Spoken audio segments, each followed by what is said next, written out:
There were $1 trillion of subprime mortgages. These are mortgages that, no documentation, don't have to prove your income, very non-credit worthy. But there was a bubble mentality, a frenzy, and everyone, hey, buy a house and borrow money, fix it up, sell it for twice as much, walk away rich, and everybody was doing it. Mortgage default rates rarely get above 5%. 5% is really high in the mortgage market. So people were saying, smart people like Ben Stein, a financial analyst, but the central bank and others were like, well, okay, let's get crazy. Let's assume a 20% default rate, which has never happened, but just assume that's true. On $1 trillion of subprime mortgages, a 20% default rate would be a $200 billion loss, which was only slightly higher than the S&L crisis of the 1980s. Adjusted for inflation, it would have been a comparable loss. And the attitude was, well, we survived the 80s, we'll survive this. Yeah, it's bad, banks will take losses, stock prices go down a little bit, but we'll survive. What they missed is, yes, there was $1 trillion of subprime mortgages, but there were $6 trillion of derivatives. Yeah. That was invisible. So all of a sudden, 20% of that was $1.2 trillion. So you create derivatives out of thin air. Yeah. And there's no limit on how many you can have.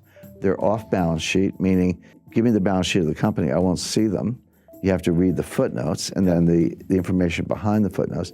So non-transparent, unregulated, no limit on size. So the crisis was actually much worse than anyone realized. And then when it started to collapse, the contagion spread throughout the financial system. My point about 2008, it was because we did not learn the lessons of 1998 and we flew right into 2008. But once again, we have not learned the lessons of 2008, and we're going to fly right into the next storm. In 1998, Wall Street got together and bailed out a hedge fund. In 2008, the central banks got together and bailed out Wall Street. Who's going to bail out the central banks?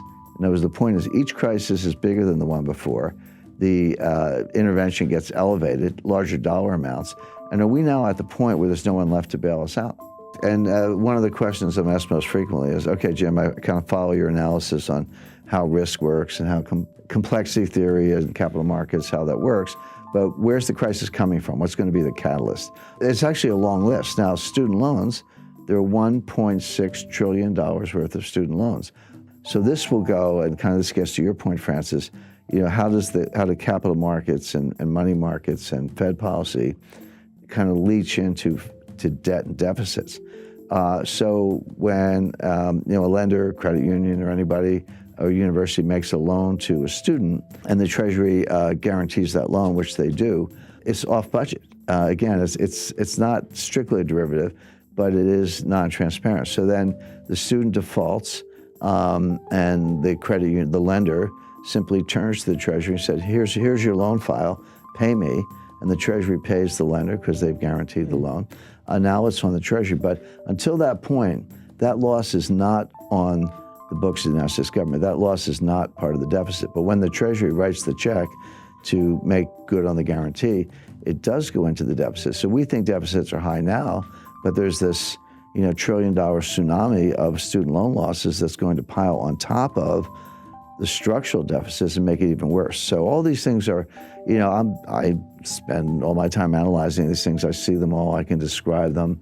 I can see how they're going to converge into a worse crisis. But in the short run, people either ignore them or they just don't know anything about them. But why would Bernie Sanders even suggest that? And by the way, he's not alone. I think the other candidates have, Elizabeth Warren and Joe Biden and Kamala Harris, one way or another, have suggested that they would do something similar, that we need student loan relief, and that ends up going onto the budget and onto the taxpayers. But there's a school of economics, and I talk about this in chapter 5 of my book. It's called Modern Monetary Theory, MMT for short. Everyday viewers, everyday people to know anything about it, but more to the point, economists don't know anything about it. This is a new school of economics, if you want to think of it that way. So there is this modern monetary theory, but the leading scholar of modern monetary theory is a lady named Stephanie Kelton, who's a professor at the State University of New York, but she's the financial advisor to Bernie Sanders. What modern monetary theory says is that actually there's no limit on the amount you can spend. You can spend as much as you want, and the market will either buy the debt, or if they balk, the Fed will monetize the debt. So how much debt is there relative to the size of the economy. This is called the debt to GDP ratio, but the way it's a simple fraction you learn in the 5th grade. How much debt divided by the size of the economy? So in a simple example, if you had $5 trillion of debt and a $10 trillion economy, that fraction would be 1/2. So you would say the debt to GDP ratio is 1/2 or 50%. Today, the debt is larger than the economy. That ratio is over 100%. We have round numbers, about $23 trillion of debt and about a $22 trillion economy. So the ratio is about 105%, highest since World War II. That troubles me, it troubles other economists. But my friend Stephanie says, what's the problem? You could take it to 150%, 200%, 250%. By the way, that's where Japan is. Japan's at 250%. Greece is 175% or so. Italy's 135%. They're all still standing. Go to the Ginza, it looks like Times Square. So you don't see visible signs of stress. And here's the irony. Ben Bernanke would absolutely not agree with this theory, and he said so publicly. But Professor Kelton says to Bernanke, you proved our point. You were the one who took the Fed's balance sheet and quadrupled it from 800 billion to 4.5 trillion or so. You proved that you can print trillions of dollars of money without causing inflation, without causing high interest rates, without causing a run on the bank. So all we're saying is, you did it to prop up Jamie Dimon's bonus. We wanted to do it to forgive student loans. We may have different policy objectives, but the process is the same. What's the problem? Now, of all the things I've debated, for years I was dragged into Bitcoin versus gold debates, which I thought were silly. I don't like Bitcoin, I do like gold, but it's like fish versus bicycles. The debate never made sense to me, even though I did a lot of them. Of all the things I've had to rebut, this was actually the most difficult because it's superficially appealing. First of all, legally it is true that the Fed can take their balance sheet as high as they want. There's no legal limit on the Fed's ability to print money. It is true that Japan has a much higher debt to GDP ratio, and they're still standing.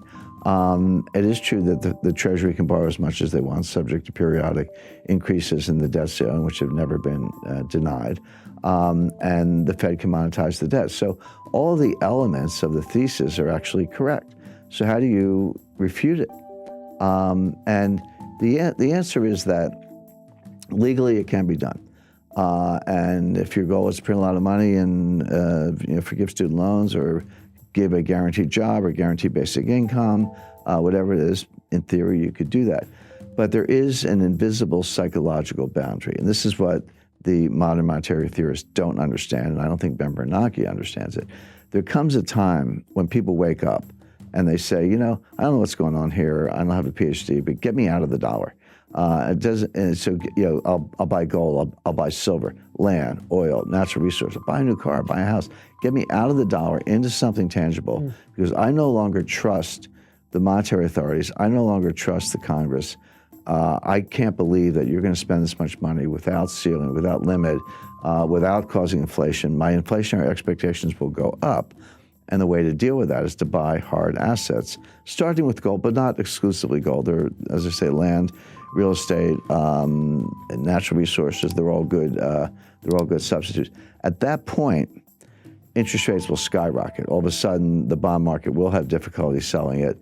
The president of the Congress could take away some of the Fed's independence. All of these assumptions could come crashing down very quickly, very unexpectedly, and that's the problem with the theory.